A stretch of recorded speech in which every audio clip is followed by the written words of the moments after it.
Hey guys, tonight we begin with a half-naked biped staring into the yellow eyes of something with much sharper teeth. So before you get comfortable, take a moment to like the video and subscribe. But only if you genuinely enjoy what I do here. And let me know in the comments where you're tuning in from and what time it is for you. It's always fascinating to see who's joining us from around the world. Now, dim the lights, maybe turn on a fan for that soft background hum, and let's ease into tonight's story together. You wake up 2 million years too early. The air is warm, your brain is small, and the local wildlife is a daily reminder that evolution isn't finished yet.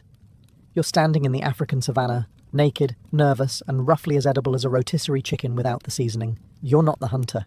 You're the unpaid intern of the food chain. Everything around you has fangs, claws, or both. Lions stalk the grasslands. Hyenas laugh in the dark. Saber-toothed cats exist for the sole purpose of ruining your day. Your best defense is running, which would work great if you weren't built like a refrigerator on legs.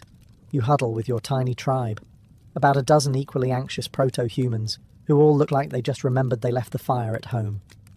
Communication is limited to grunts, gestures, and facial expressions that all mean the same thing: panic.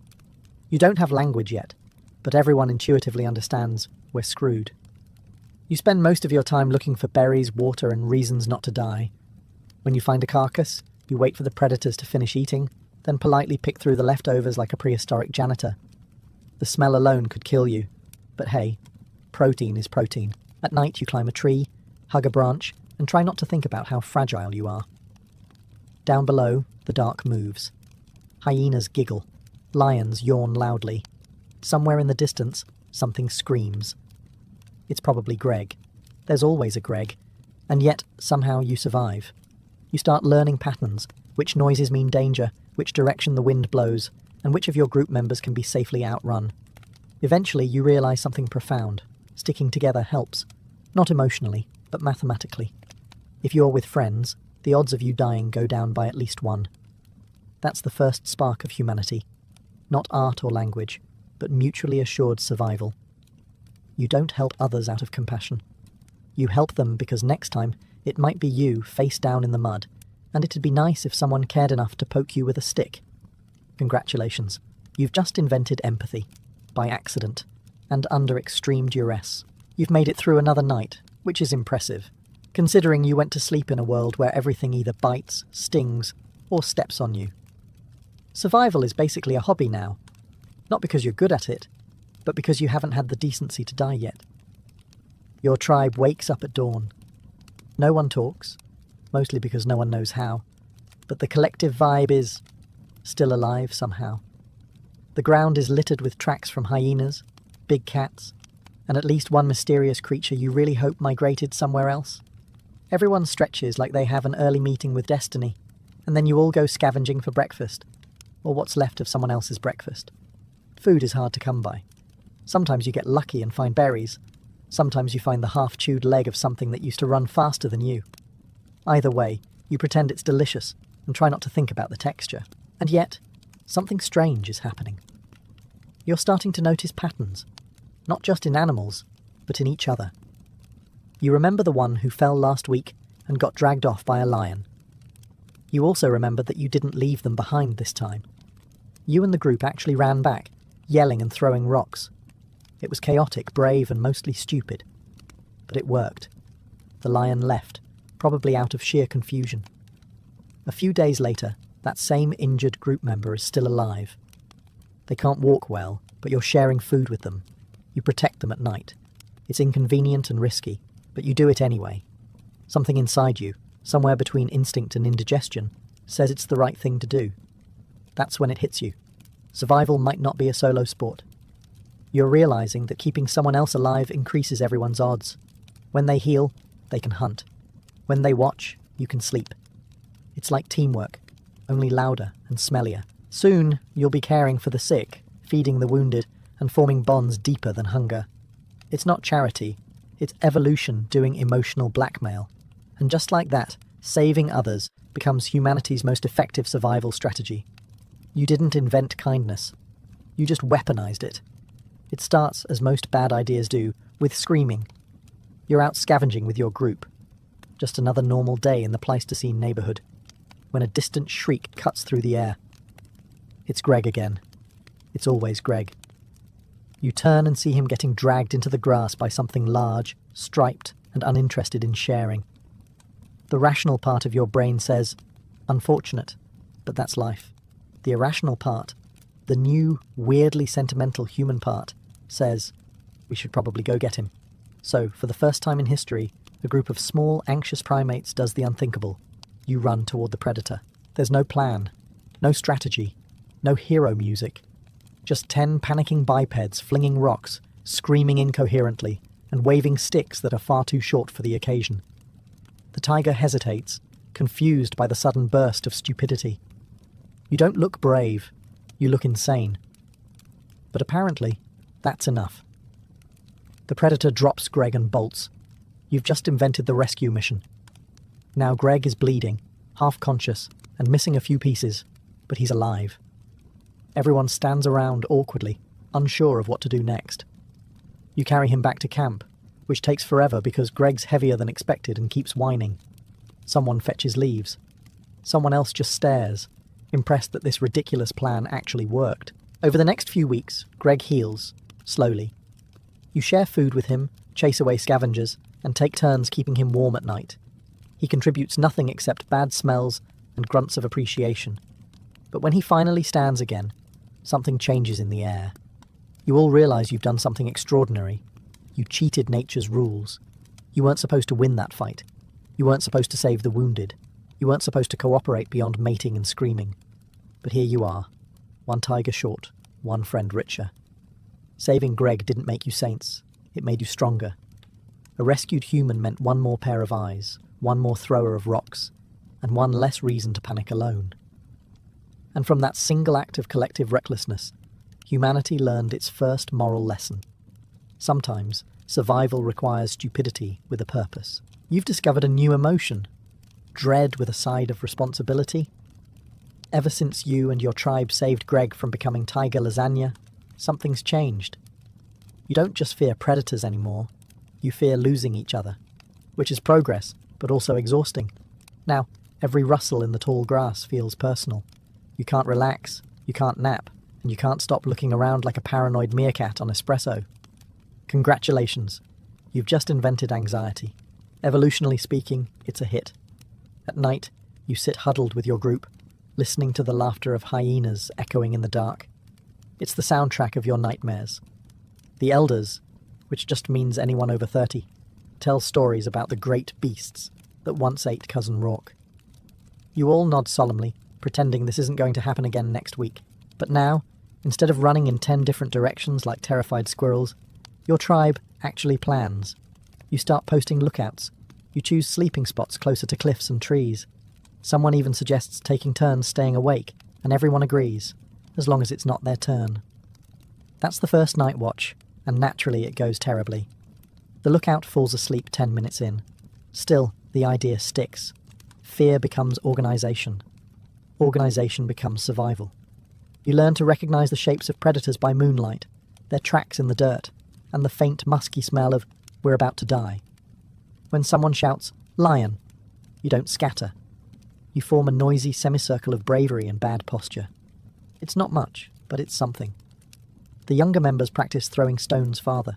The older ones discover that shouting together is surprisingly intimidating.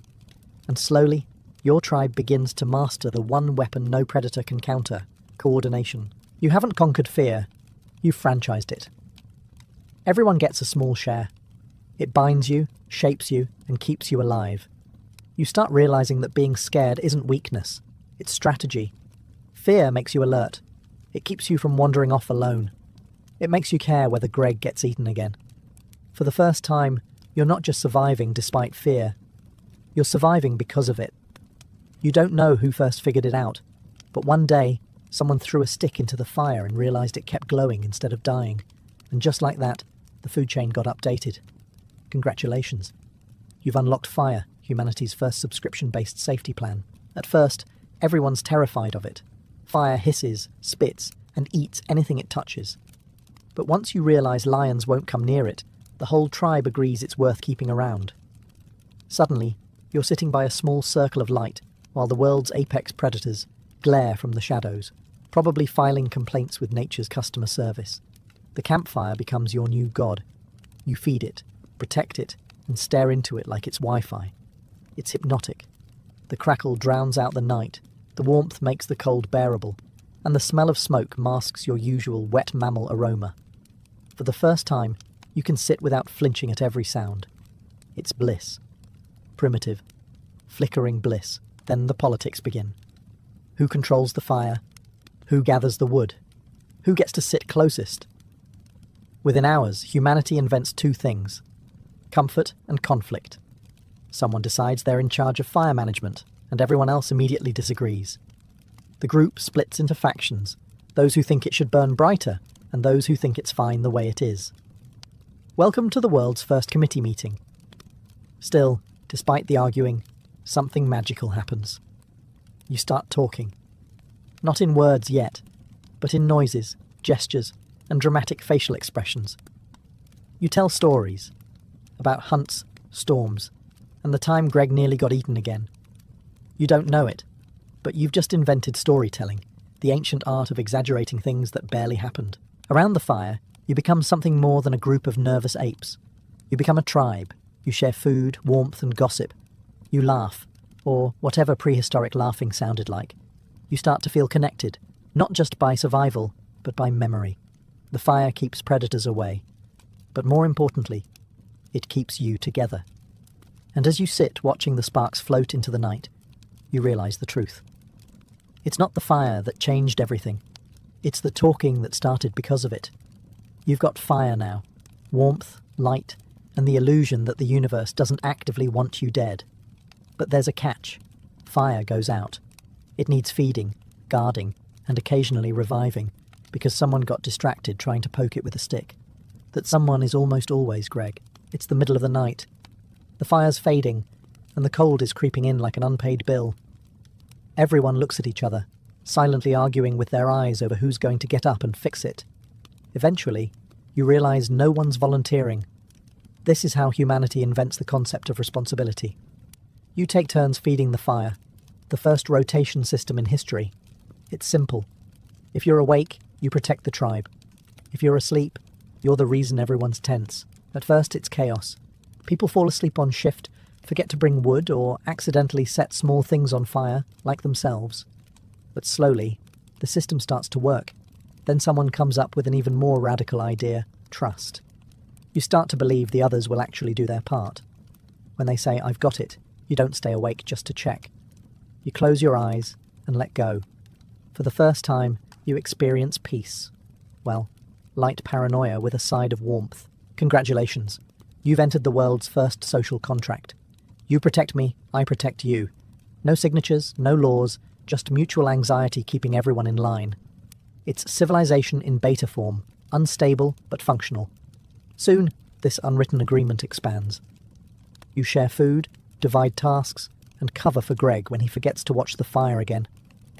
You start recognizing patterns of fairness and betrayal. Someone eats more than their share. They get glares. Someone risks their life for another.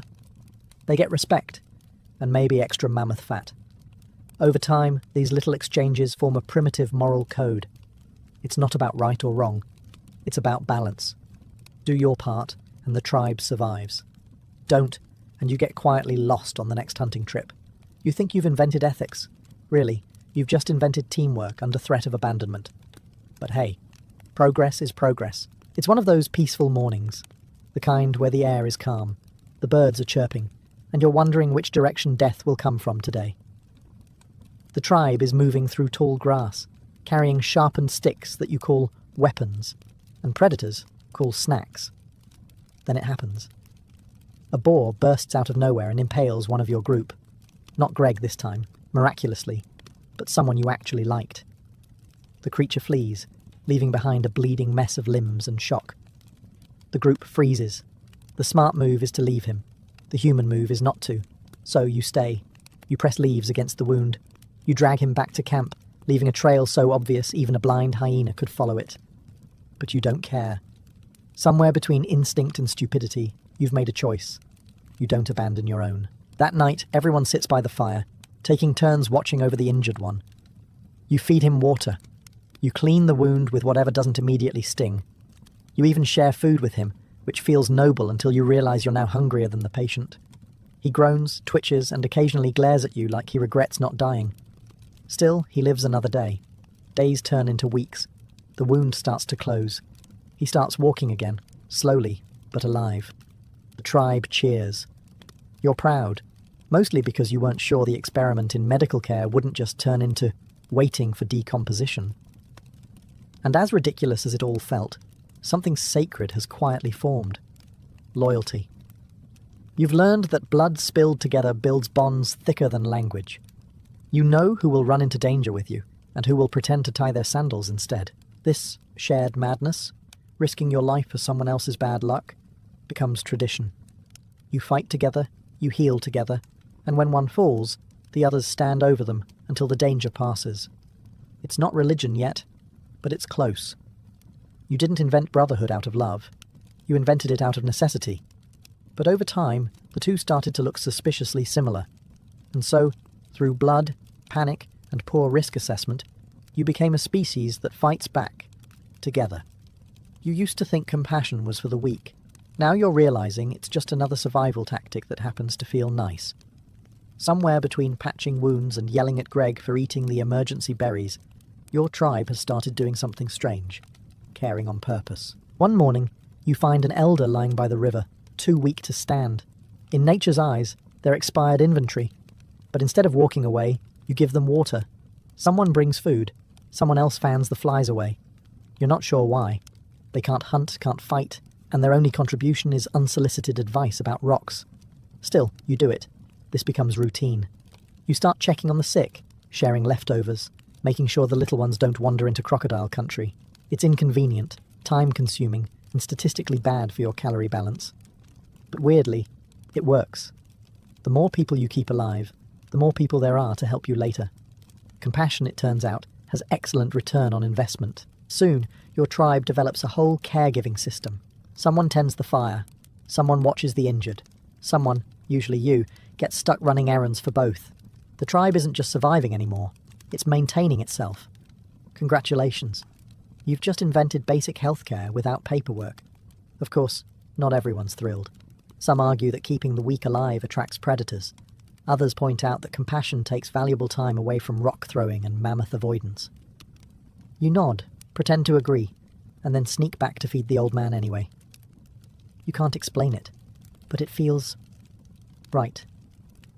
One night, as you sit by the fire, the elder you helped mumbles a few sounds.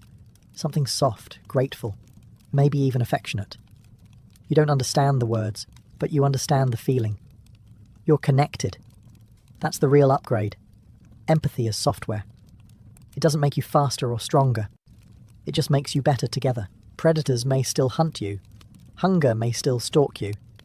But now, when one of you falls, the others reach out. Not because they have to, but because they can. And that, surprisingly, might be the first moment in history where being human didn't feel like a punishment. You've spent most of your life as walking protein.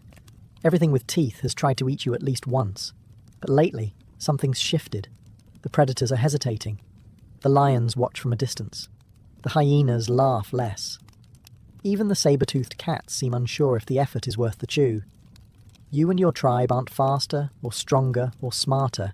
Not yet. But you've discovered the one evolutionary superpower that changes everything.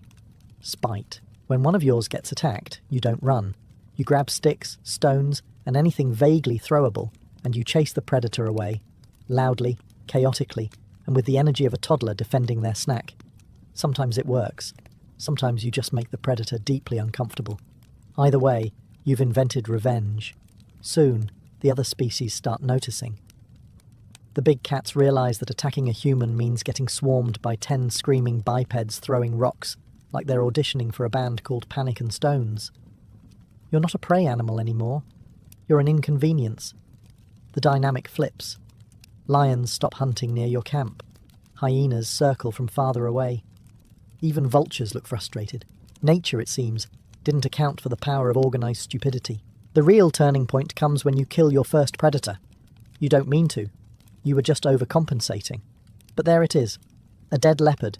its body surrounded by sticks, bruises, and confused humans realizing what just happened. The tribe drags the carcass back to camp and stares at it for hours.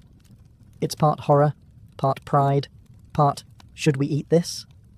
Someone eventually says yes, and history's first poorly cooked revenge meal is served. It tastes terrible. But victory? Victory tastes good. From that day on, predators have a new problem. You bite back. You're still small, fragile, and slightly dumb, but now you're dangerous in groups. You've changed the game, not through strength, but through audacity. You don't know it yet, but this is the first crack in the natural order. For the first time, the apex predators of the world look at your campfire, hear your laughter, and realize something horrifying. Dinner has developed teamwork. The days belong to you now. Mostly. You can walk the plains without constantly assuming your obituary is being written in paw prints. But the nights? The nights are still terrifying. Darkness is where nature hides its horror movie budget. The moment the sun dips, the temperature drops, and everything that didn't eat during the day comes looking for a midnight snack. That snack, as always, is you. So, you adapt. Your tribe builds fires around the sleeping area, glowing circles of safety that keep the dark at a polite distance. The flames pop and crackle, throwing strange shadows on the rocks. The air smells of smoke, sweat, and nervous optimism. You've learned the hard way that the universe doesn't do refunds, so you keep your guard up. The tribe assigns watch duty. You take turns sitting by the fire, staring into the void, and trying not to imagine how close death is. It's peaceful for about 5 minutes, then your brain starts composing every possible way things could go wrong. Welcome to the first documented case of night shift anxiety. You sit there clutching a half-burnt stick, listening to the rustling grass. Every sound is suspicious. A twig snaps. Probably wind. Another sound, definitely not wind. You squint into the dark, heart pounding, trying to see what your instincts are already screaming about. Nothing happens. Hours pass. Your eyes burn. You've learned that vigilance feels exactly like insomnia. Sometimes you hear growls in the distance. Sometimes glowing eyes flash beyond the firelight, watching, calculating. But they don't come closer. You realize the fire isn't just light, it's a warning sign. It says, this food bites back. Eventually, you're relieved by the next watcher, someone equally miserable and half asleep. You lie down, curling near the warmth, knowing someone else is now responsible for your continued existence. It's oddly comforting. You've built something resembling trust, or at least a shared sense of dread, and that's how humanity conquered the dark. Not with courage, but with insomnia and teamwork. When the sun rises, you wake to birdsong and ash, alive again. You look at your tribe, tired, smelly, but still here, and realize something profound. Safety, it turns out, isn't the absence of danger. It's just taking turns worrying about it. You like to think you invented teamwork, but then you meet the Neanderthals. Stockier, stronger, and suspiciously better at surviving winter, they make you look like the off-brand version of humanity. They're the older cousins who went to trade school while you were still figuring out how to sit by the fire without burning your knees. At first, you think they're intimidating. Broad shoulders, big skulls, those deep-set eyes that say, I could bench press you. But then you notice something unexpected. They care for each other, genuinely. Not just the usual, don't die because I need your help type. Actual, long-term emotional investment. It's unsettling. You find an injured one once, limping along with a crude wooden crutch. His legs bent in a way legs shouldn't be. And yet, he's alive. His tribe feeds him, shelters him, and makes sure he doesn't get left behind. You stare, wondering how a creature capable of crushing rocks with its forehead can also practice compassion. It's like watching a bear knit. As time goes on, you see more signs. Burials with flowers, carefully arranged stones, bodies covered in ochre pigment. Rituals, not instincts. These people don't just survive together, they remember together. You start to realize they've taken the idea of protecting your own and upgraded it into culture. You feel oddly inspired and slightly jealous. Your tribe tries to imitate them. Someone breaks an arm, and instead of shrugging, you all help carry them back. Someone dies, and you don't just walk away this time. You pile rocks over the body, clumsy but deliberate. You don't fully understand what you're doing, but it feels like respect. The Neanderthals show you something profound. Survival doesn't just mean breathing. It means being seen, remembered. You begin to care about what happens after someone's gone, not because it helps you live, but because it helps you feel human. You'll never admit it, of course. When someone asks why you buried Greg with flowers, you just grunt. Seemed practical. But deep down, you know the truth. You didn't do it for practicality. You did it because, for the first time in history, the dead weren't just gone, they mattered. You've mastered compassion, cooperation, and late-night anxiety. You've buried your dead and fed your injured. Very wholesome stuff. But eventually, you realize something. Being nice doesn't stop you from starving. And that's how you invent organized violence. It begins innocently enough. Your tribe spots a herd of something large, slow, and extremely edible. You all exchange meaningful grunts. One person picks up a sharp stick. Another sharpens it more because that's how innovation works. Within hours, you're all holding spears and pretending you know what to do with them. You surround the herd. Everyone moves in silence, except Greg, who sneezes. The herd panics. One charges, one falls, and chaos erupts. You scream, run, throw, trip, and somehow stab something that bleeds in your direction. Miraculously, it dies before you do. The tribe celebrates. There's jumping, shouting, and a lot of accidental stabbing during high fives. You've killed your first meal as a team. It's messy, exhausting, and slightly traumatizing, but it works. From this day forward, together doesn't just mean let's not die. It means let's kill something bigger than us. Word spreads fast.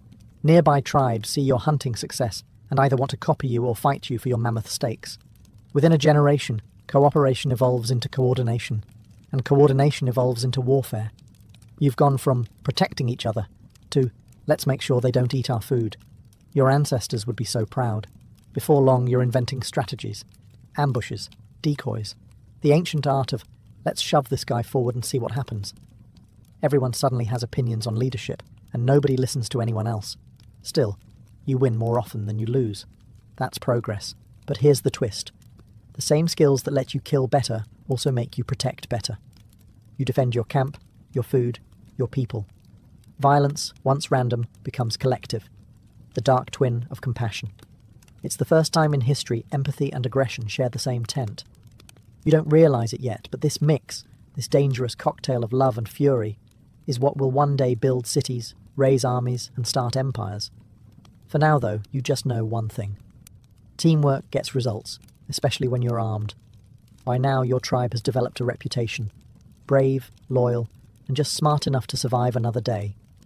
You save your wounded, protect your weak, and share your food.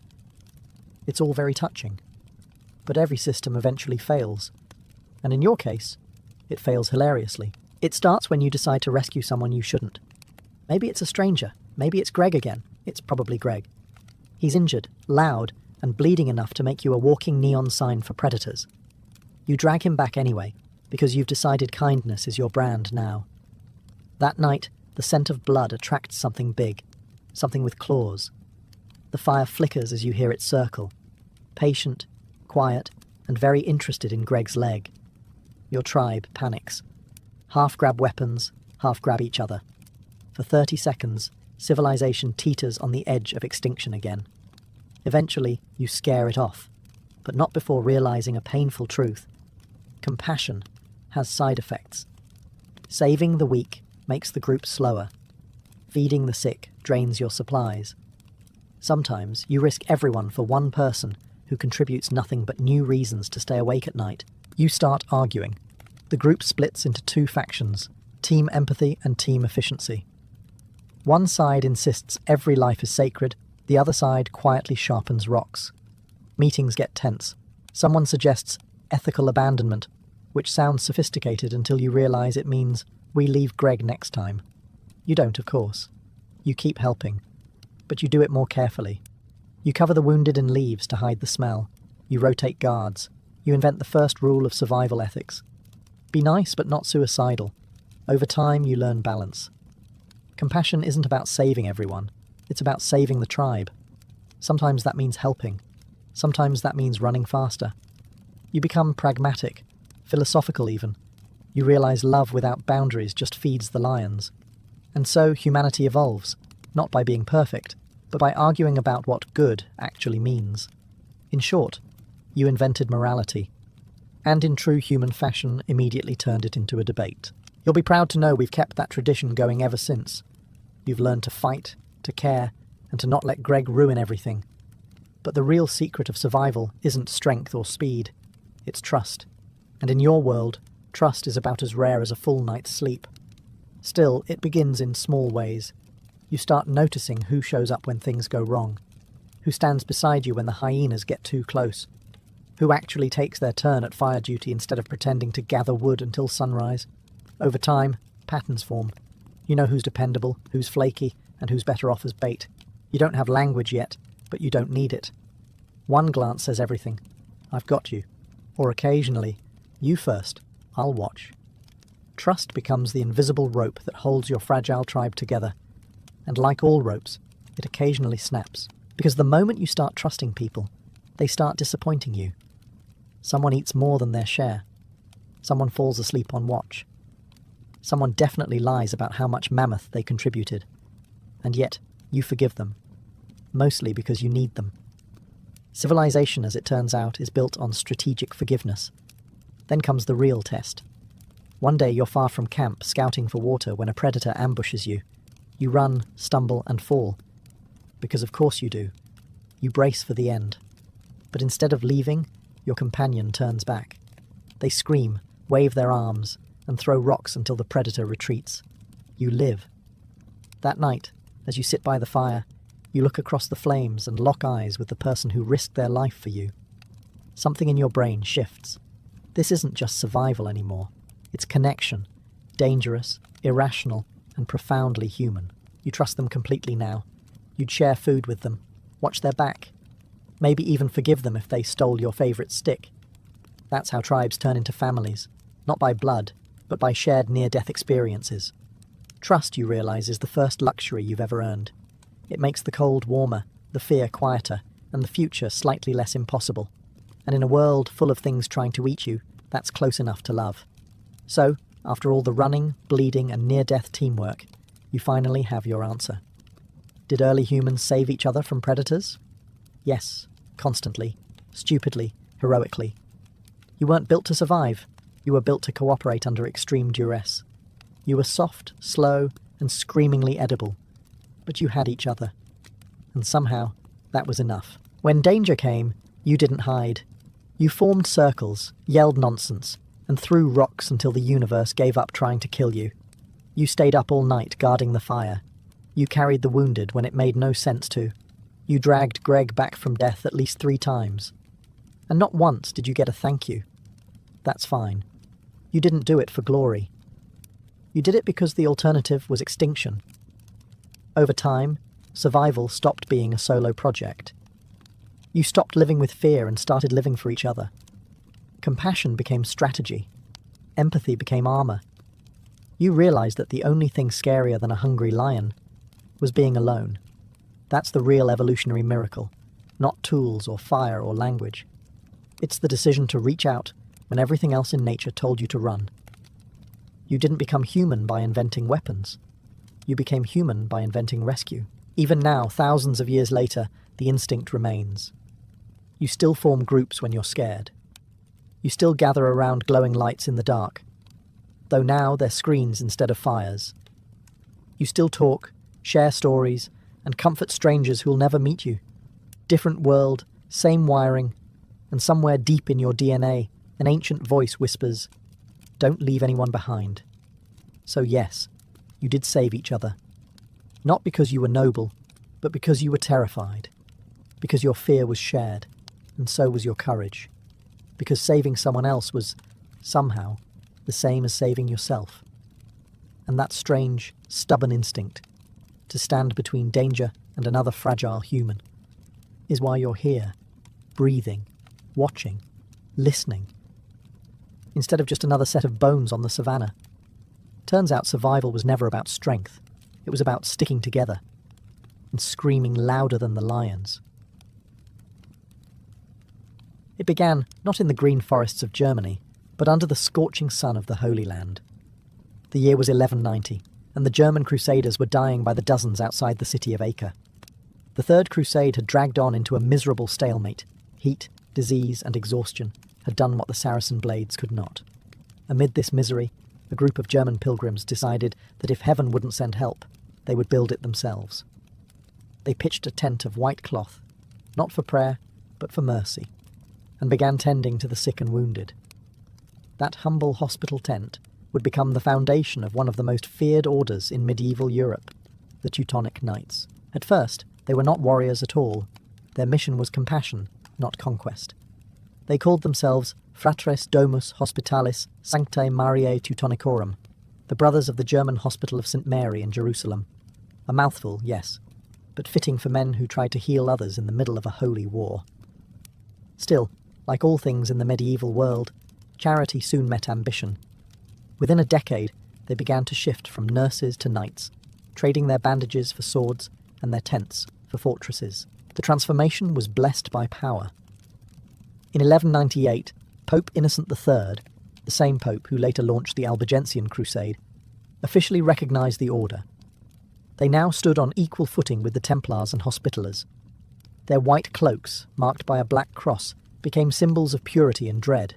They were to be monks and soldiers both, living by vows of poverty and chastity while wielding steel in God's name.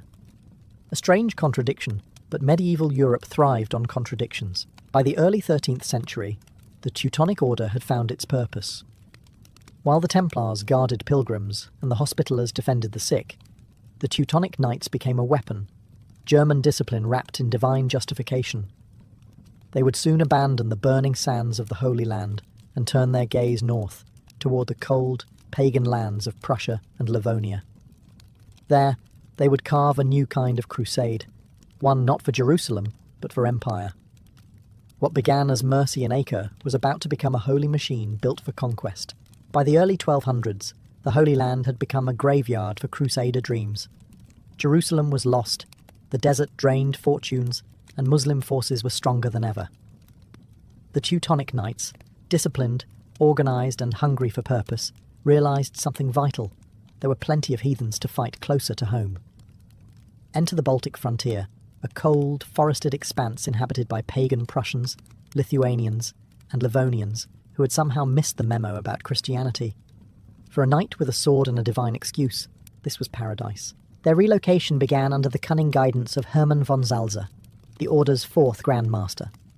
Unlike most knights, he had more diplomacy than ego and managed to charm both emperors and popes.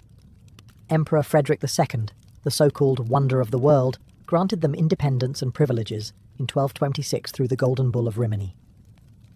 This document, the medieval equivalent of a blank cheque, allowed the Teutonic Order to conquer, rule and Christianize lands in the name of the empire. In other words, go north, take everything, and send back prayers. So, they marched. Black crosses gleaming against snow, banners fluttering in the Baltic winds, they crossed into Prussia like a storm. Their mission was simple on parchment and brutal in practice. Convert the pagans or kill them trying. Monks by title, soldiers by nature, the Teutonic Knights built their castles with stone and fear. Fortresses like Marienwerder and Thorn rose along the Vistula River, each a spear point in their expanding domain. Local tribes resisted fiercely, but medieval conversion campaigns weren't known for gentle persuasion. They called their new realm Terra Christi, the land of Christ, but it was really the land of iron discipline. The Teutonic Order functioned like a holy corporation. Every knight was a shareholder in salvation, every battle an investment in divine approval. Their rules were strict: obedience, celibacy, and silence at meals. Yet they were remarkably efficient, one of the first organizations in medieval Europe to combine religious zeal with bureaucratic precision.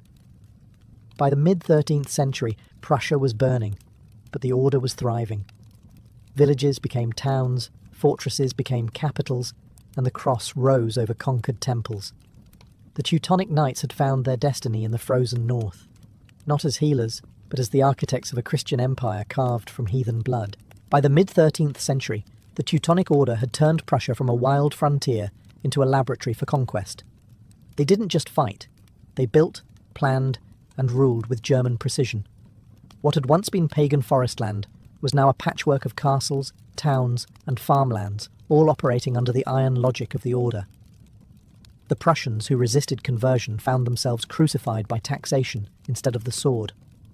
In the name of the Virgin Mary, the Teutonic Knights had created something new, a military theocracy, half monastery, half war machine. At the heart of this crusader state stood the fortress of Marienburg, an enormous brick citadel on the Nogat River.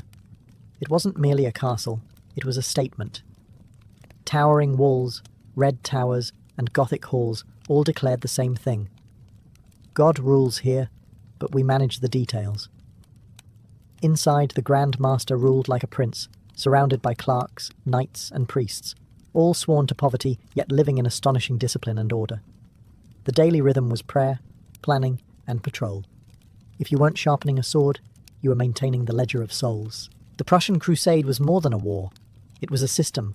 Each conquered area was divided into comtere, administrative districts ruled by commanders who reported directly to the Grand Master. Churches sprouted beside fortresses, monasteries beside watchtowers. Trade followed soon after. Amber, timber, grain, and furs began flowing through Teutonic ports like Danzig and Königsberg. The order had transformed warfare into a form of statecraft. Their soldiers prayed like monks, fought like mercenaries, and governed like accountants. Yet beneath this organised piety simmered arrogance. The Teutonic Knights saw themselves as chosen instruments of divine justice, Germans civilising the unwashed pagan masses.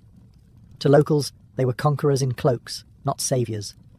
The old Prussian tribes, the Sambians, Natangians, and Bartians, were wiped out, absorbed, or enslaved. But to the knights, it was wholly arithmetic. One less heathen, one more Christian. By the 1300s, their power was unmatched in the Baltic. They had outlived the Templars, eclipsed the Hospitallers, and turned a failed crusade into a functioning empire. From Acre's sands to Prussia's snow, the Teutonic Order had reinvented itself, a brotherhood of monks who ruled not from prayer books, but from the fortress walls of Marienburg. While Western Europe was busy with chivalric tournaments and cathedral building, the Teutonic Knights waged a quieter, colder crusade. The Baltic frontier was their Jerusalem now, and every river, hill, and forest became a battlefield for the souls of pagans. Lithuania, Livonia, and Samogitia were not just names on a map, they were spiritual targets. To the knights, this was God's unfinished business. To the locals, it was colonization with a halo. From their fortress network, the Order launched wave after wave of campaigns into pagan lands. The knights rode under banners stitched with black crosses, carrying relics and iron discipline in equal measure. Their war cries mixed with hymns, and before each battle they knelt in the snow to pray, not for mercy, but for victory.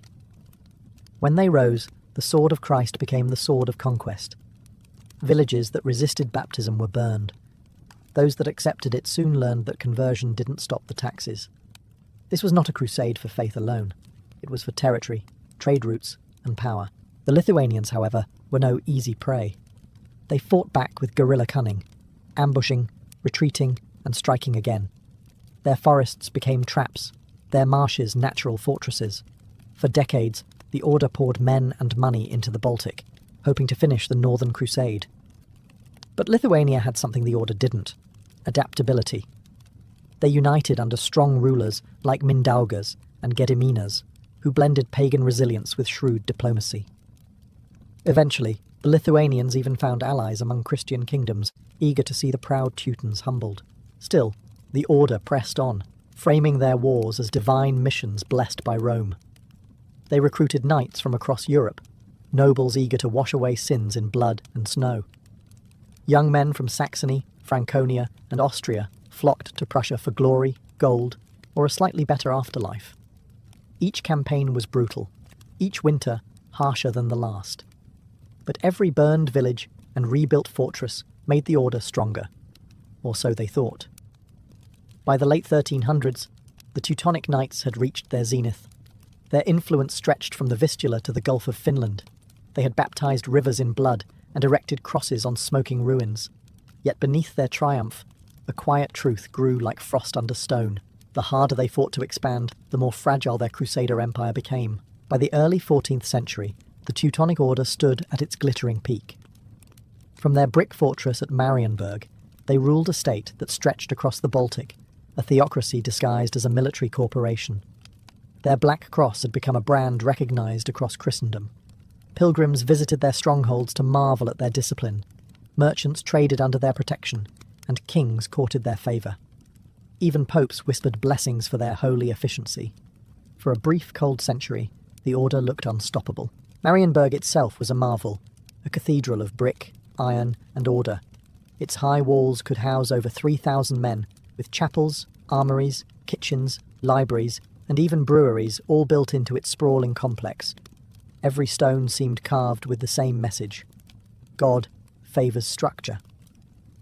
The Grand Master ruled from the high castle, wearing armour beneath his robes, and presiding over councils that decided everything from fort construction to grain taxes. Bureaucracy had become sacred. Prayer and paperwork were the same divine language. Inside the order, ranks were strictly defined. Knights, noble-born and sworn to chastity, formed the elite. Beneath them were priests and sergeants, followed by lay brothers who handled the business of empire, managing estates, organising harvests, and collecting tithes. The system worked like clockwork, powered by fear of both God and superiors. Silence was enforced during meals, personal property was forbidden, and disobedience could lead to exile, flogging, or worse. Yet somehow, this iron rigidity produced results. The order's wealth multiplied, its trade in amber and grain flourished, and its network of vassal towns grew into early models of civic life. Externally, the Teutonic Knights portrayed themselves as defenders of civilization against pagan chaos. They built Gothic cathedrals beside conquered temples, founded cities like Danzig and Königsberg, and encouraged settlers from Germany to colonize their lands. In a sense, they brought progress, but only on their terms. Local Prussians and Balts became second-class subjects in their own homeland, often reduced to serfdom under Christian landlords. Still, within the medieval world's logic, the Order's achievements were dazzling. They had tamed a wilderness, built a state, and married faith with precision. Yet, like all golden ages, this one gleamed brightest just before it cracked. The Teutonic Knights had mastered conquest and governance, but not humility. Pride, as scripture warns, always precedes the fall, and theirs was coming on horseback, wearing Polish armour. The summer of 1410 would change everything. On July 15th, near a small village in Poland called Grunwald, or Tannenberg as the Germans knew it, the Teutonic Order met its destiny.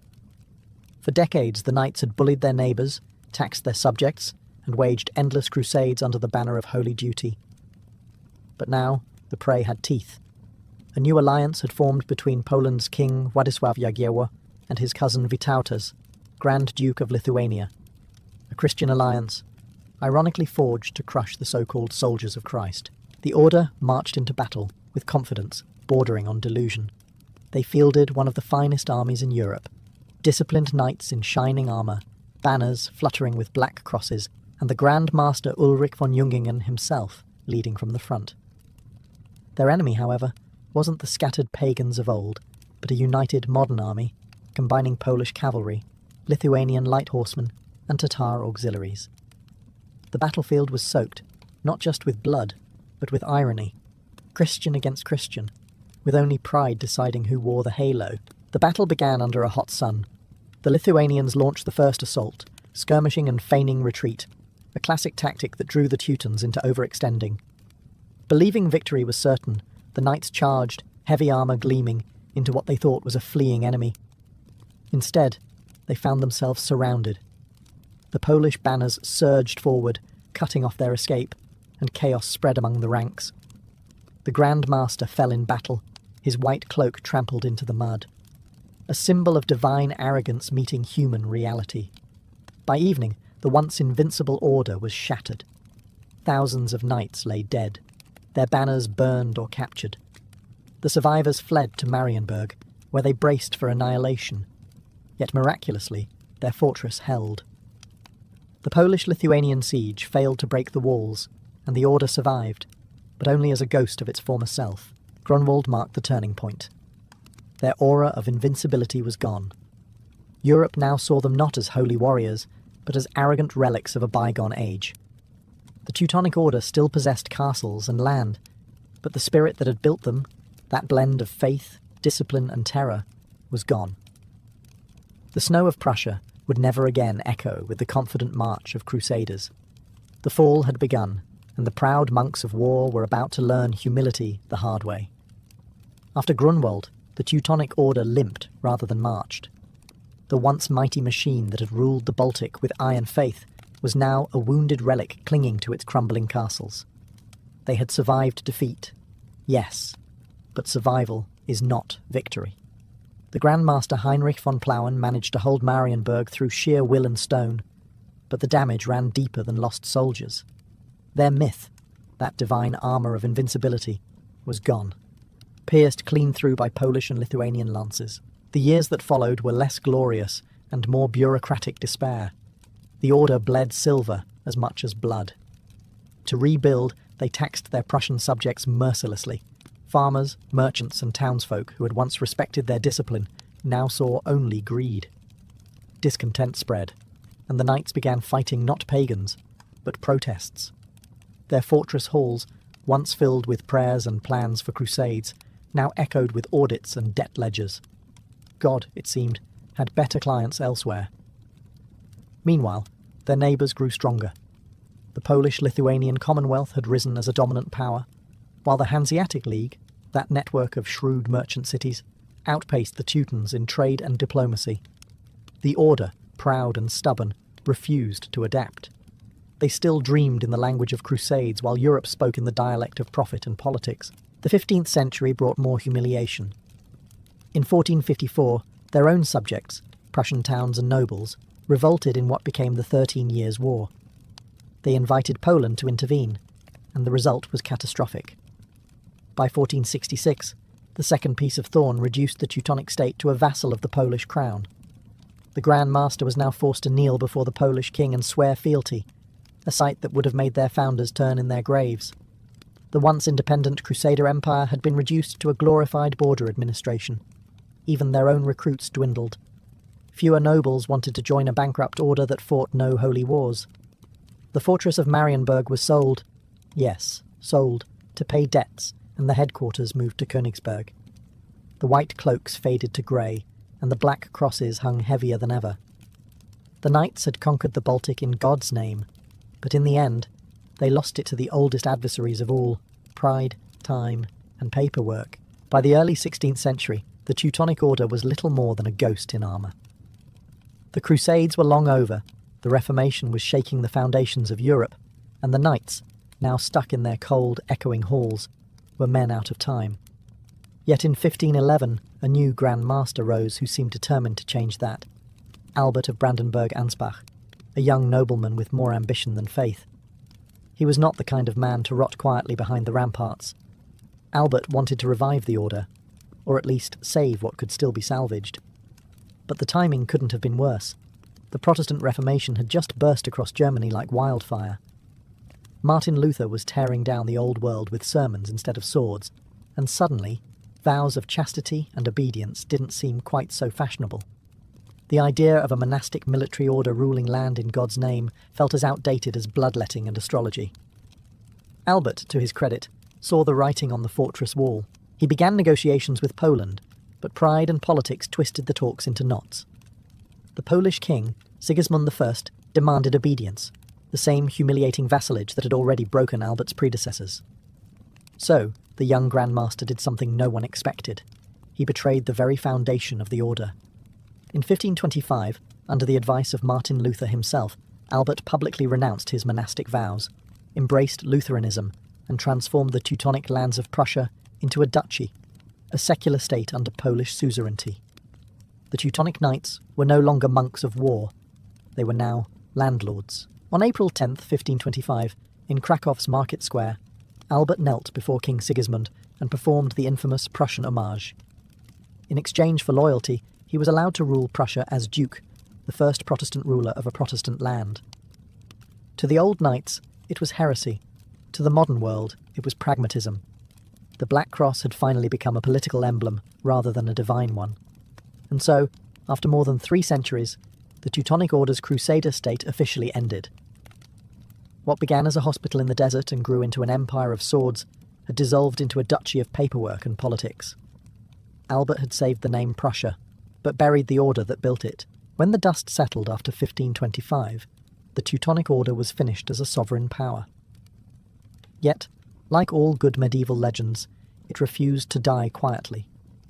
The knights who did not follow Albert into Protestantism regrouped within the Holy Roman Empire, where they became more symbolic than sovereign, keepers of memory rather than makers of history.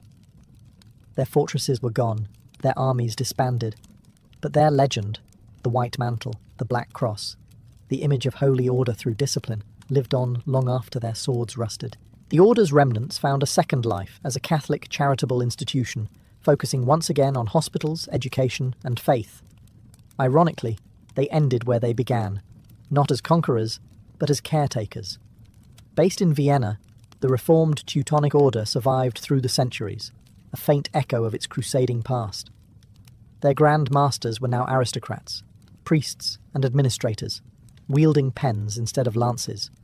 The cross still hung on their cloaks, but it no longer cast a shadow across pagan forests, only across dusty archives and quiet chapels. Meanwhile, their secular legacy lived on in darker ways. The Duchy of Prussia that Albert created became a seed that would eventually grow into the Kingdom of Prussia, and from there into the German Empire itself. The Teutonic spirit, disciplined, militarized, and convinced of divine destiny, found new forms in Prussian kings and generals centuries later. The Black Cross, once stitched on Crusader banners, would reappear on Prussian medals and even on the Iron Cross of later German armies, a haunting reminder that ideas, once forged, are hard to bury. To historians, the Teutonic Order remains a paradox. Devout monks who built fortresses, holy men who ruled like emperors, and idealists who turned faith into an industry. They were the embodiment of medieval contradictions, both civilizers and destroyers, scholars and soldiers, confessors and conquerors. In their rise, one sees the genius of organization.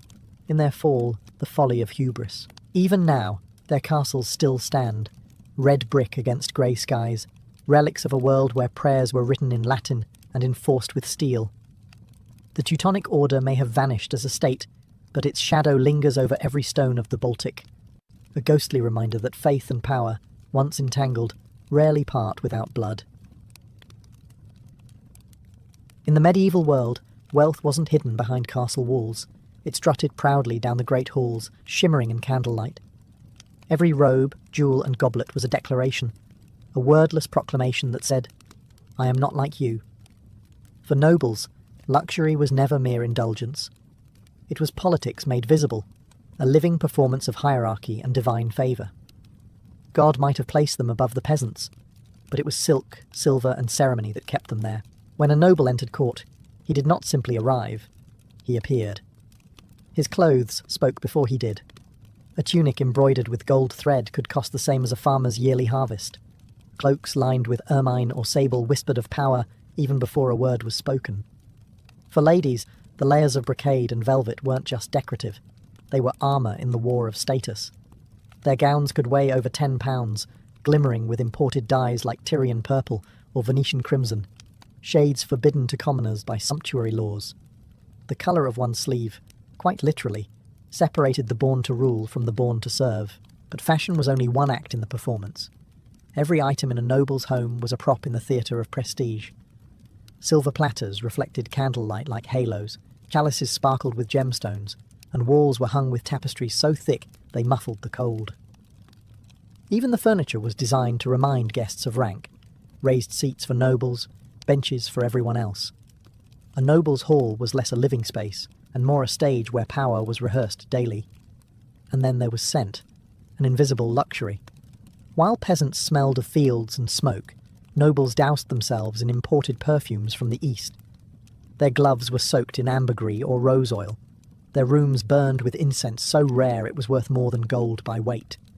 To smell expensive was to be expensive. To a peasant ploughing the fields, this level of opulence seemed almost divine, proof that nobles were chosen by heaven. But to the nobles themselves, it was survival. Every thread and gemstone helped secure alliances, command respect, and maintain the illusion that they were born of a higher substance. In the medieval world, luxury wasn't vanity. It was strategy, the costume of power. To step into a medieval royal wardrobe was to step into another universe. one stitched together from gold, silk, and unspoken hierarchy. Every fold of fabric carried meaning. Kings and queens didn't just wear clothes, they wielded them like weapons. A monarch's wardrobe was as important as an army, perhaps more so because it conquered hearts before swords ever clashed. Take the robes of coronation, for instance. These weren't simple garments, but sacred relics in motion.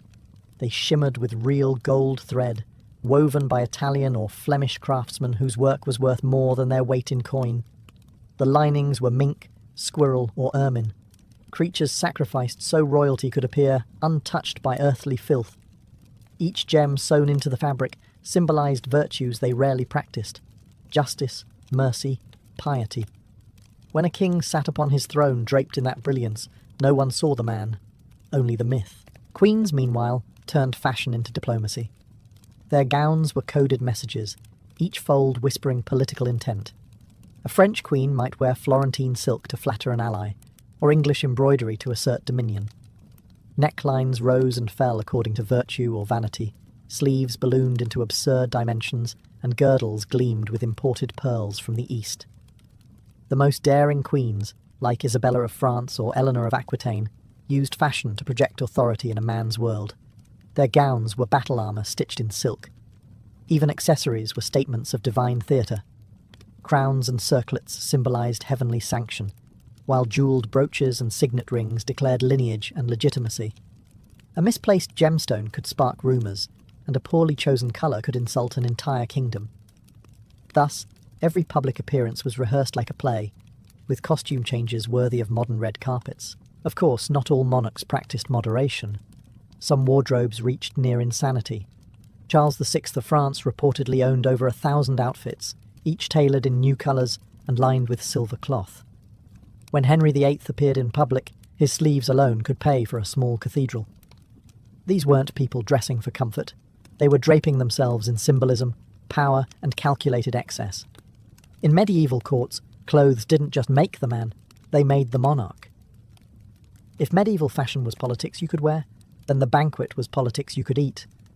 Or, more accurately, watch other people eat. A noble feast was never just about food. It was theatre, diplomacy, and intimidation served on silver platters. Every dish, every goblet, every note of music existed to declare one message: you are in the presence of power. The hall itself was part of the spectacle. Long tables lined with embroidered cloths, massive chandeliers dripping with tallow candles, and servants scurrying like well-trained shadows, all carefully choreographed. At the head of the hall, the lord and lady sat elevated on a dais, literally above everyone else. Even their plates were different, gold or silver, while the lesser guests made do with pewter or wood. The message was clear. Hierarchy was not an idea, it was dinnerware. The feast began with ceremony. Heralds announced each course, minstrels played, and servants, sometimes 100 or more, moved in perfect sequence. The dishes themselves bordered on absurdity. Entire peacocks roasted and redressed in their feathers, gilded in gold leaf, swans baked whole and reanimated with fireworks in their beaks, meat pies hiding live birds that exploded into the hall when cut open. It was edible theatre, designed to stun the senses and humble the audience. Wine flowed like sermons, and even water could come perfumed with rose or cinnamon. Spices such as saffron, cloves, and nutmeg were the medieval equivalent of brand logos, rare imports from Asia that screamed wealth. Only the elite could afford to turn a simple stew into an aromatic display of global trade. Eating was not just pleasure, it was proof of influence. But beneath the laughter and toasts, banquets were also battlegrounds. Seating arrangements could make or break alliances. Being placed too far from the host was a public humiliation. Being too close could be a trap of expectation. Every glance, every sip, every offered morsel carried political weight. Nobles didn't just digest food, they digested opportunity. By the end of the night, when the last course of candied fruit and spiced wine was cleared away, reputations had been built or broken. The host's glory was measured not in calories, but in whispers. How long people talked about the feast afterward. In the medieval world, you didn't dine to live, you dined to rule. Medieval castles were not just fortresses, they were stone manifestos. Every tower, tapestry, and stained glass window shouted one message to all who approached. This is power made permanent. While peasants huddled in timber huts and wiped soot from their ceilings, nobles lived in literal theatres of stone. Castles were designed not merely to defend, but to impress. Monuments to divine right, personal vanity and generational ambition. The approach alone was psychological warfare. Visitors would cross moats, gates, and winding paths that forced them to look up, always up, toward the looming walls and towers. It wasn't just architecture, it was submission training.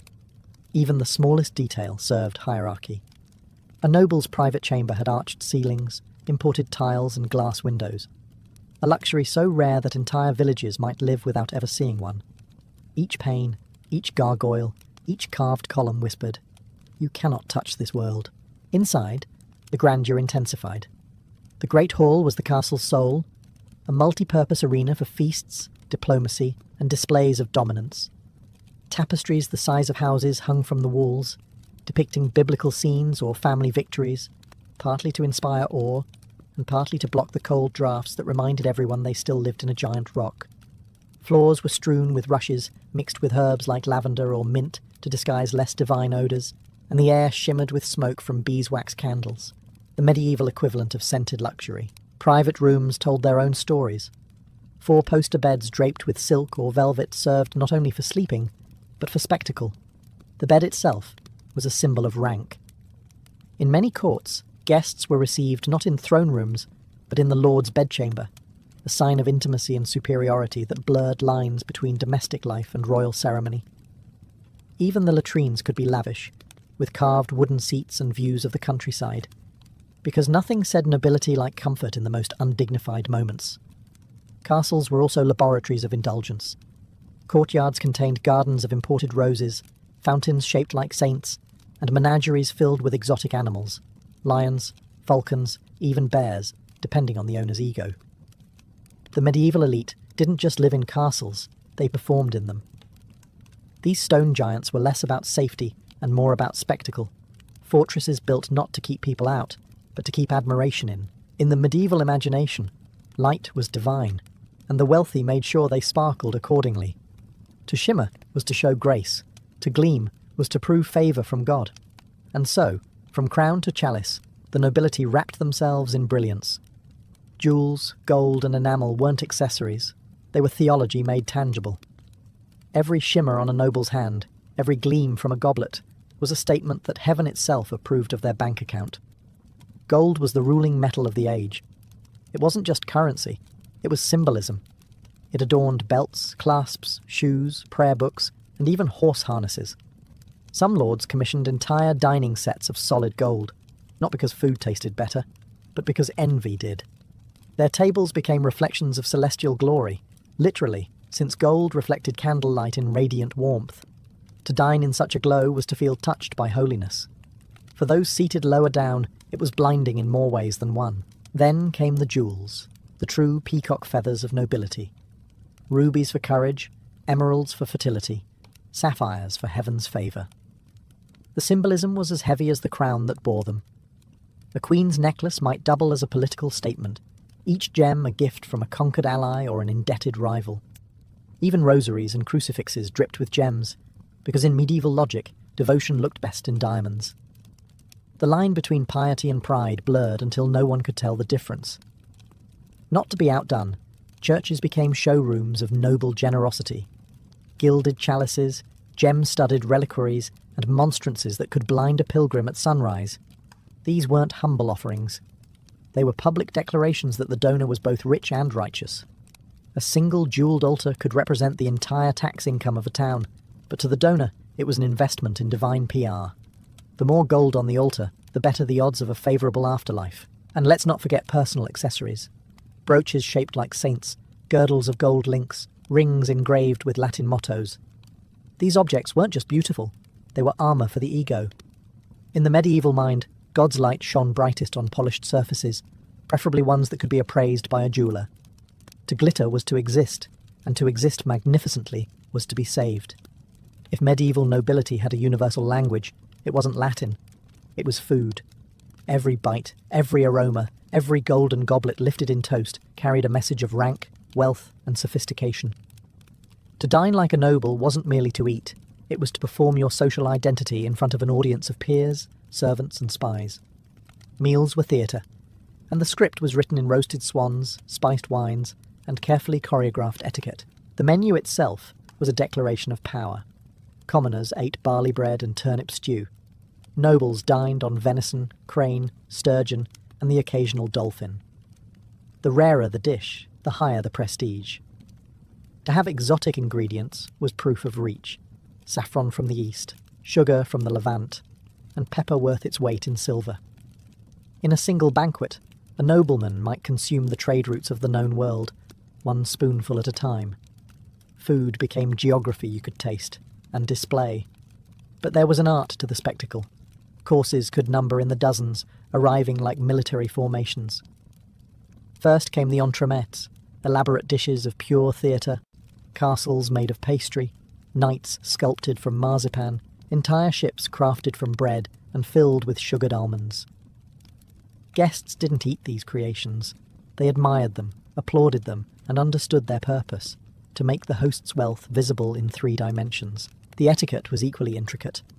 Knives were personal possessions, forks still a curiosity, and fingers were fair game, but only if used gracefully. Napkins, often embroidered with family crests, were worn over the shoulder or tied around the neck. Guests were expected to carve delicately, to share politely, and most importantly, to appear impressed. To act unimpressed at a noble's feast was a social sin nearly as grave as spilling wine on a bishop. Music and pageantry filled the pauses between courses. Jongleurs sang of valour, jugglers performed, and fools provided moral contrast, physical comedy for a night drenched in luxury. And through it all, the host watched like a hawk. Every compliment, every whisper, every expression of awe confirmed his triumph. To feast was to dominate politely. The food was temporary, but the impression was eternal. Long after the meat cooled and the goblets emptied, the story of the feast, and the man who threw it, lingered like spice on the medieval tongue. Among all the extravagant pursuits of the medieval elite, none captured the essence of noble luxury quite like the hunt. It wasn't about survival. Nobles didn't hunt because they needed food. They hunted because they needed to be seen hunting. It was theatre in the open air, where silk met mud and politics galloped alongside sport. To ride out with hawks and hounds was to remind everyone watching that leisure itself was a symbol of power. Hunting was the ultimate aristocratic privilege, guarded by law and tradition. Forests were not free spaces. They were royal domains where peasants risked death for poaching a rabbit. The right to kill animals, absurdly enough, was considered proof that one ruled over men. Kings like Edward I of England or Philip the Fair of France maintained entire departments of staff, foresters, kennel masters, falconers, just to manage the spectacle. Every detail, from the horses' harnesses to the dogs' collars, gleamed with embroidery and silver fittings. Even the arrows had style. The most elite form of hunting was falconry, the ancient art of hunting with trained birds of prey. A noble's falcon was as much a status symbol as a crown. Falcons were bred, traded, and gifted across kingdoms, sometimes valued higher than castles. The gerfalcon, pure white and deadly, was the Ferrari of birds, reserved for kings and emperors. A well-trained bird could take years to perfect, and its handler was often treated with reverence bordering on superstition. But beyond the birds and beasts, the hunt was about social choreography. A lord might invite rivals or allies to join him in the chase, a test of grace, courage, and stamina disguised as leisure. Every fall from a horse or missed shot could become court gossip. Conversely, a well-placed arrow or a daring pursuit through the woods could elevate one's reputation faster than any sermon or treaty. Afterward came the feast. Venison roasted, horns blown, trophies displayed. The kill wasn't the climax, the retelling was. Servants paraded the carcasses through the hall as proof of valour, while minstrels immortalised the day in verse. The hunt, like everything else in the medieval world, was political theatre, a ritualised dance between nature and nobility. It reminded the world that the powerful didn't just rule the land, they owned its wilderness, its creatures, and the right to play God within it. If there was one thing medieval nobles loved more than showing off their wealth, it was doing so in God's name. Religion provided the perfect excuse for luxury. After all, who could criticise a jewelled chalice if it honoured the Lord? The church and the aristocracy existed in a comfortable alliance of glitter and gilt. Nobles funded cathedrals, monasteries, and pilgrimages, not only for piety, but for prestige. Every golden altar and embroidered cope was a reflection of their generosity, and, conveniently, their bank accounts. A noble's piety was measured in marble and metal. Donations weren't made in modest coin, but in spectacle. Entire chapels were built as thank yous to heaven, their ceilings painted with divine murals and their relics encased in silver filigree. The more elaborate the donation, the more impressive the faith. To a medieval noble, salvation was not a quiet inward journey. It was an architectural project. The line between devotion and vanity was paper-thin. A duke might fast for Lent, but he'd do it in a hall decorated with tapestries of saints woven in gold. A countess could sponsor a convent, but the nuns would end up wearing finer fabrics than most peasants. Even funerals were grand productions. A noble's tomb was never simple stone. It was sculpture, narrative, and PR all in one. Carved angels held up the effigy, inscriptions begged for eternal remembrance, and stained glass windows bathed the dead in manufactured holiness. Then there were the pilgrimages, journeys that blurred faith and vacation. Nobles rode out dressed in silks rather than sackcloth, their entourages loaded with luxuries. Pilgrimage routes like Santiago de Compostela or Rome turned into travelling fashion shows. Relics were collected like souvenirs, and a visit to the Holy Land could elevate a noble's prestige for life. Of course, some conveniently sponsored others to go on their behalf, outsourcing holiness like a medieval business transaction. Through all of it, the church played along, because opulence was contagious. Cathedrals rivaled palaces, abbots lived like kings, and bishops dined from the same golden plates as dukes. Religion became luxury's final mirror, reflecting the very excess it was meant to restrain. In medieval Europe, faith was not an escape from wealth. It was its most beautiful disguise. For all its gold, silk, and song, medieval luxury came with a steep and unspoken cost.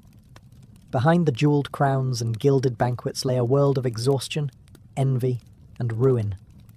The nobles lived like gods for a reason, because the system demanded it. Opulence wasn't just expected, it was survival. To appear poor, even for a moment, was to invite weakness, rebellion, or ridicule. And so, they spent, endlessly, recklessly, until their debts gleamed brighter than their diamonds. Maintaining such splendour required armies of servants, craftsmen, and accountants. A single noble household could employ hundreds: cooks, falconers, jesters, scribes, laundresses, grooms, tailors, all paid to maintain the illusion of effortless magnificence. Behind every glittering feast was a line of overworked peasants, and behind every shining crown, a ledger full of unpaid loans. Money flowed like wine, but just as quickly evaporated. Many noble families quietly collapsed under the weight of their own performances, selling estates or marrying into wealthier bloodlines to keep the show going. The moral critics of the time noticed. Preachers thundered against vanity, poets mocked it, and reformers warned that luxury rotted the soul. Yet even they couldn't resist the seduction of it all. When a cathedral gleamed with gold leaf, or a bishop rode in crimson robes, who could truly claim detachment from splendour?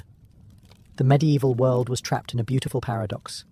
Everyone despised excess, but no one wanted to live without it. There was also the matter of image. The noble's world was one of endless scrutiny, from rival lords, courtiers, and even servants. A misstep in fashion, a poorly hosted feast, or a shabby horse could damage a reputation more than a lost battle. Maintaining grandeur became a kind of anxiety, a constant war against decline. Luxury didn't bring peace, it brought pressure. Every gem was a reminder that you could never shine less brightly than yesterday. By the 15th century, as fortunes waned and kingdoms shifted, the great age of noble extravagance began to fade. Yet its spirit lingered, in palaces, in royal courts, and eventually in the halls of empire. The medieval elite had turned life itself into art. Glorious, unsustainable art. Their gold may have tarnished, their castles crumbled, but their legacy of splendour still glitters faintly in every chandelier, every crown, every dream of power dressed in velvet. It began, ironically, with poverty. In 1119, a small band of knights led by Hugues de Payens and Godfrey de Saint-Omer vowed to protect Christian pilgrims travelling to the Holy Land. They called themselves the Poor Fellow Soldiers of Christ and of the Temple of Solomon. A name that sounded humble enough, but destiny had a sense of humour. Within 2 centuries, these poor knights would become one of the wealthiest and most powerful organisations in medieval Europe. Not just warriors of God, but masters of finance. The idea was simple, yet revolutionary. Crusaders needed safety, not just from bandits, but from bankruptcy. Travelling from France to Jerusalem meant crossing hundreds of miles of dangerous roads with gold strapped to your belt, a perfect invitation for robbery. The Templars offered a solution that was centuries ahead of its time: financial security. A pilgrim could deposit his money at a Templar preceptory in Paris, receive a coded document, and withdraw the same amount in Acre or Jerusalem. No gold to carry, no risk of theft. A medieval credit card system, complete with their own version of PIN encryption. Their headquarters, located on the Temple Mount in Jerusalem, gave them sacred legitimacy and a prime position in global trade. Donations poured in, not just coins, but lands, farms, and castles. Nobles eager to fund crusades and secure heavenly credit handed over entire estates to the Templars. Kings and merchants soon realised that the Knights' network stretched across Europe and the Levant, linking London, Rome, and Antioch through letters of exchange. The Templars were becoming something far greater than a military order. They were a financial empire with a sword. Their reputation for honesty was their greatest weapon. While secular lords squabbled and defaulted on debts, the Templars kept meticulous records and honoured every contract. Their vaults were safer than any royal treasury, their word more reliable than any monarch's promise. Within decades, nobles entrusted them with not only their fortunes but their secrets. And so, while the Templars fought on the battlefields of the Holy Land, their real power quietly grew behind parchment and ledgers. They were no longer just soldiers of Christ. They were the accountants of heaven, managing both sins and silver with divine precision. The poor knights had found a richer calling. By the mid-12th century, the Knights Templar had transformed from humble protectors of pilgrims into the most trusted financial institution in Christendom. They didn't just guard the Holy Land, they guarded everyone's money. What began as an act of pious charity evolved into a sophisticated banking system that would make modern financiers blush. The Templars had stumbled onto something extraordinary. Faith and finance could coexist, and even thrive together. Their network of commanderies across Europe became the medieval equivalent of bank branches. These fortified estates handled deposits, loans, and transfers, all meticulously recorded by clerks in black robes and red crosses. A nobleman could deposit his wealth in a Templar stronghold in London and withdraw it in Antioch without ever touching a single coin. Their financial letters, early versions of bills of exchange, were encrypted with secret symbols known only to Templar accountants. In a time when illiteracy was common, the ability to read, write, and calculate made the Templars as dangerous as any army. But it wasn't just travellers who used their services. Kings did too. Monarchs found that the Templars could do what no feudal treasury could: manage, move, and multiply money safely. England's King Henry II used them to collect taxes, while France's Louis VII trusted them to transport funds for his crusades. In some regions, the Templars acted as royal treasurers, storing national wealth in their vaults. By the late 1100s, their Paris temple was effectively the financial heart of Europe. Even the papacy borrowed from them, a holy irony if there ever was one. Their system thrived on trust, and trust was their true currency. While secular banks rose and fell, the Templars operated under divine protection, or so it seemed. Their spiritual status exempted them from taxes, their papal privileges freed them from local laws, and their cross guaranteed safety even in enemy lands. A Templar letter of credit was as good as gold, and sometimes better. Still, their wealth was both their strength and their sin. The poor Knights of Christ had become lords of ledgers, and their order now controlled entire economies. Kings and popes tolerated their fortune. For now. But as their coffers grew, so did envy. In a world obsessed with salvation, the Templars had achieved something far rarer: liquidity. And that, in medieval Europe, was almost heresy. Across Europe, the Templar fortresses became more than military strongholds. They were financial sanctuaries.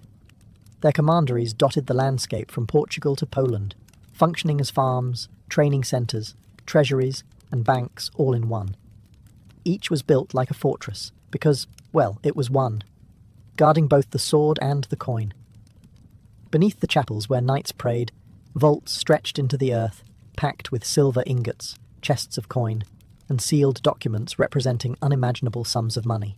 The Paris Temple stood at the centre of this golden web. It wasn't a church in the traditional sense, but a citadel of finance, the medieval world's closest equivalent to a central bank. Behind its fortified walls, the Templars safeguarded the treasures of nobles, bishops, and kings. France's royal treasury itself was stored there, including the personal fortune of King Philip the Fair, a decision he would later regret. The temple's security was legendary. Records described keys held by multiple officers, coded locks, and inventories so precise they would make modern accountants weep with joy. But the wealth wasn't idle. The Templars were not dragons sitting atop gold. They were investors. They lent money to merchants for caravans, to lords for castles, and to monarchs for wars. Their funds built bridges, sponsored ships, and fueled the Crusades themselves. The Knights of the Sword financed the Knights of the Cross. They had essentially become Europe's financial bloodstream, moving capital where the Church's conscience could not. Their influence seeped into every corner of society. A peasant might work Templar land without realizing his taxes funded a distant war. A noble might drink wine from a vineyard owned by the Order. Even the clothes of a king might have been paid for with a Templar loan. Their power was invisible, but omnipresent, the quiet hum of coin beneath the noise of politics and prayer. By the late 13th century, the Templars were more than an order. They were an empire of trust, discipline, and numbers. Yet for all their might, they made one fatal mistake. They never hid how rich they were. Their red cross, once a symbol of sacrifice, had become a target painted in blood and gold. In the shadows of their temples, envy was already sharpening its knives. By the 13th century, the Templars were no longer just holy warriors or guardians of pilgrims. They had become bankers of kings. Their services were indispensable, their discretion legendary. Monarchs trusted them with their treasures because the Templars answered to no one but the Pope. And when kings were forever in debt, which they usually were, the knights in white mantles became both saviours and creditors. Kings borrowed heavily from them to fund wars, build fortresses, and launch crusades that rarely went as planned.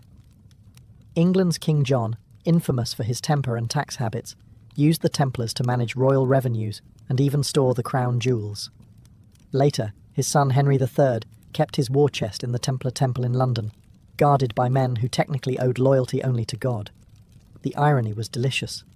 Monarchs ruled men, but the Templars ruled money.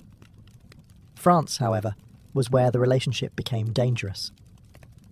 King Louis IX, St. Louis to his admirers, adored the Templars and made them his personal bankers, using their Paris headquarters to finance his crusades. Their reputation for reliability became so solid that ordinary citizens began to deposit money with them too. In an age of instability, a Templar safe was the one place no thief, not even a tax collector, dared to touch. But that same reliability came with a subtle sting. The Templars didn't just lend to kings, they kept meticulous records of those loans. They charged interest through creative loopholes that technically didn't violate church law. On paper, they were rewarded for their services. In practice, they were collecting interest. It was clever, legal, and highly profitable. But it also meant that kings across Europe quietly became their debtors. This balance of power was unnatural in the medieval world. Monarchs were used to being owed loyalty, not gold.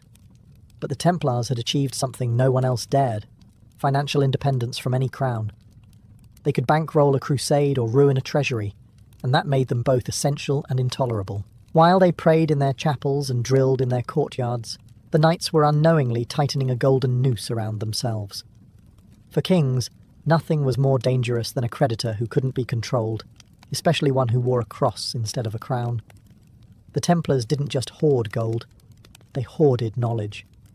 Their operations were shrouded in mystery, protected by vows of silence and symbols that outsiders could barely comprehend. Within their temples and commanderies, only a select few knew the details of their financial dealings. Ledgers were coded, correspondence written in ciphers, and the keys to vaults were divided among multiple brothers so that no single man could open them alone. It was a system designed for trust and secrecy, the kind that breeds fascination and suspicion. In an age when most nobles couldn't even read, the Templars were masters of mathematics, logistics, and international communication.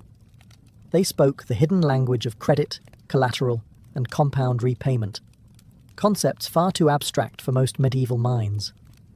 To commoners, their wealth seemed alchemical. To kings, it seemed dangerously efficient. And to the church, it looked a little too clever to be holy. Rumours began to swirl. People whispered that the Templars possessed secret scriptures, lost relics, or even the Ark of the Covenant. Their symbol, the Red Cross, took on an aura of mysticism. Some claimed their rituals involved strange oaths, hidden idols, or heretical prayers. The truth was more mundane but equally powerful. The Templars' greatest secret was their ability to make faith and finance coexist. That alone was enough to make them seem supernatural. Inside the order, discipline was absolute. Every knight swore to obey without question, to speak only when permitted, and to keep the affairs of the temple private under pain of expulsion, or worse. Their meetings were closed to outsiders, and their financial methods were guarded as fiercely as their fortresses. In time, this veil of secrecy became a double-edged sword. It made them efficient and unassailable, but it also made them the perfect target for rumour and fear. By the late 13th century, their mystique had become myth. Pilgrims spoke of hidden tunnels beneath the Temple Mount. Merchants speculated about underground vaults filled with uncountable treasure, and while much of it was legend, one fact was undeniable.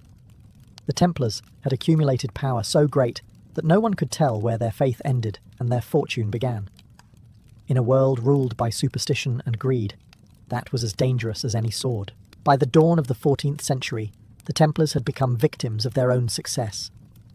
Their network of estates stretched across Europe, their coffers overflowed, and their vaults were filled with the fortunes of kings. But their greatest client, and their most dangerous one, was King Philip IV of France, known to history as Philip the Fair. Handsome in name only, he was a man with an expensive taste for war and a wallet that could never keep up. France's treasury was bleeding. Endless conflicts with England and Flanders had drained the crown's resources. And where did Philip turn for help? To the Templars, of course. They managed his accounts, issued loans, and even acted as intermediaries in his financial dealings. For years, they had been the royal bankers of France, trusted, efficient, and discreet. But by 1305, Philip's debt to the Templars had grown astronomical, and his patience had run out. The king's envy and desperation mixed into something toxic. He needed money, but more than that, he needed control. And the Templars, untaxed, independent, and answerable only to the Pope, represented everything he couldn't dominate. Their Paris temple was a fortress within his own capital, its vaults holding more gold than his royal treasury. The idea that another power in France could rival his authority was unbearable. At first, Philip tried diplomacy. He floated the idea of merging the Templars with the Hospitallers, hoping to put both under royal influence. The proposal was politely ignored. Then came propaganda. Whisper campaigns spread through France accusing the Templars of arrogance, greed, and corruption. People muttered that they had grown too rich for holy men, too secretive for comfort, too powerful for anyone's good. The rumours began as political tools, but they would soon turn deadly. Meanwhile, the Templars remained confident, even complacent. They believed that their papal privileges made them untouchable, that no king would dare defy the church to strike at a holy order. But Philip was not like other kings. He had already bullied a pope to death and installed his own. The Templars had lent money to a monarch who now decided he could erase his debts with one simple act: destruction. The stage was set for betrayal, dressed as righteousness. On Friday, October 13th, 1307, a date that would forever haunt superstition, the hammer fell. At dawn, soldiers loyal to King Philip IV fanned out across France, armed with sealed orders. When opened, they revealed one command: arrest every Knight Templar. The king had moved swiftly, ruthlessly, and without warning. Within hours, the once-feared order was in chains. The accusations were shocking: heresy, blasphemy, and devil worship. According to royal agents, the Templars spat on the cross, denied Christ, and kissed idols during secret rituals. It was a theatre of lies, but a convincing one, in an age terrified of damnation. Philip's plan was brilliant. By framing the order as heretics, He could seize their wealth under the guise of defending the faith. The Pope himself, Clement V, conveniently under Philip's influence, could hardly object. Interrogations began immediately, and they were anything but holy. Templars were tortured until they confessed to anything demanded. Some admitted to worshipping a mysterious head called Baphomet. Others swore they'd renounced Christ. Confessions dragged from pain, not truth. The public, hungry for scandal, believed it all. The Red Cross of the Temple, once a badge of honour, now marked men as cursed. Their Grand Master, Jacques de Molay, was among those arrested in Paris. A veteran knight, nearly 70 years old, he expected an audience with the king, not shackles. At first, he believed reason would prevail. He wrote to fellow orders, pleading for justice, unaware that his words would never reach them. Under torture, even de Molay confessed, though he soon recanted. But by then, the damage was done. The Templars' reputation had collapsed overnight. Meanwhile, Philip moved quickly to seize their assets. Vaults were opened, estates confiscated, and gold melted into royal coffers. But curiously, much of the fabled treasure was missing. The great Templar wealth, the gold said to fill the Paris Temple's vaults, had vanished before the arrests. Some said it was secretly moved by loyal brothers to England or Portugal. Others whispered it was hidden beneath the ruins of the temple itself. By the end of that cursed Friday, an empire that had taken 2 centuries to build was undone in a single morning. The Banker Knights had fallen, not by the sword, but by a signature. And with their downfall, the legend of the lost Templar treasure was born. The Templar trials were not courts of justice. They were theatre, scripted by fear and greed. For 7 long years the order was picked apart, one tortured confession at a time. The king's inquisitors paraded broken men before the public, demanding they confess to impossible crimes.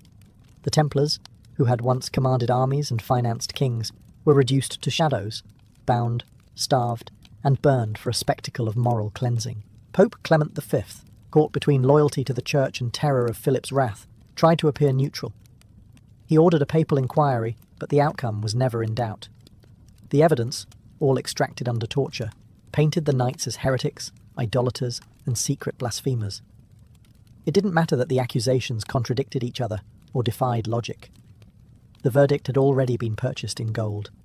Some Templars stood firm even as their bodies broke. Many recanted their forced confessions, declaring their innocence before being silenced forever.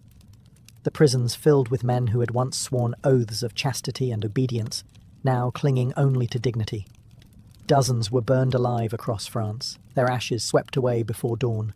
Their estates were seized, their archives destroyed, and their symbols outlawed.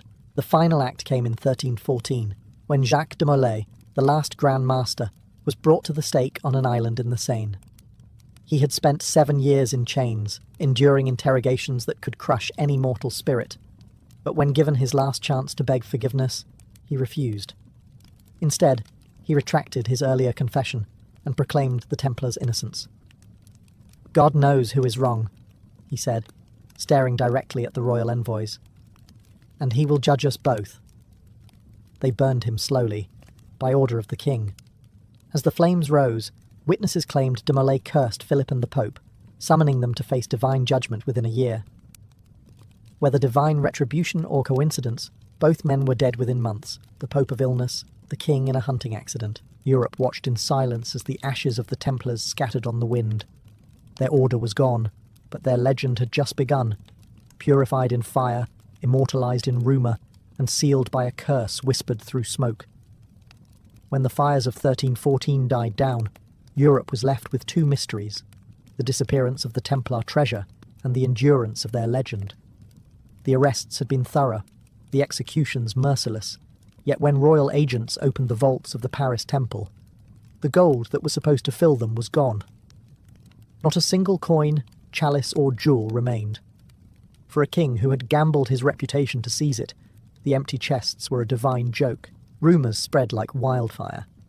Some whispered that the Templars had foreseen their downfall and spirited their riches away through underground tunnels beneath Paris. Others claimed a secret fleet had sailed from La Rochelle under cover of night, vanishing into the Atlantic. There were even stories that the treasure reached Scotland, where outlawed knights found refuge under King Robert the Bruce.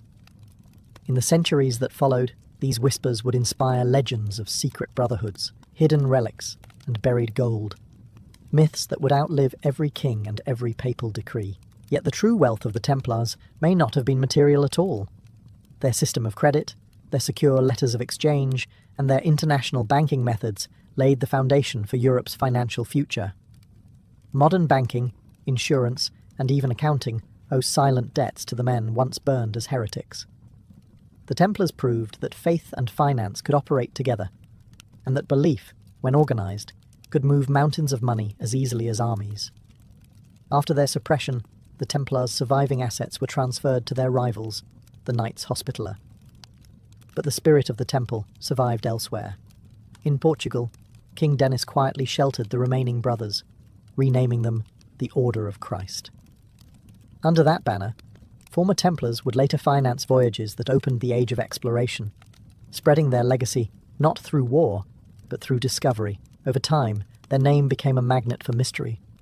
From alchemy to Freemasonry, from the Holy Grail to lost relics, the Templars became the perfect blank canvas for the human imagination, a brotherhood both holy and haunted. Their story began with vows of poverty and ended with legends of impossible wealth. And somewhere between faith and fortune, the Knights Templar became immortal, their treasure perhaps gone, but their myth forever priceless.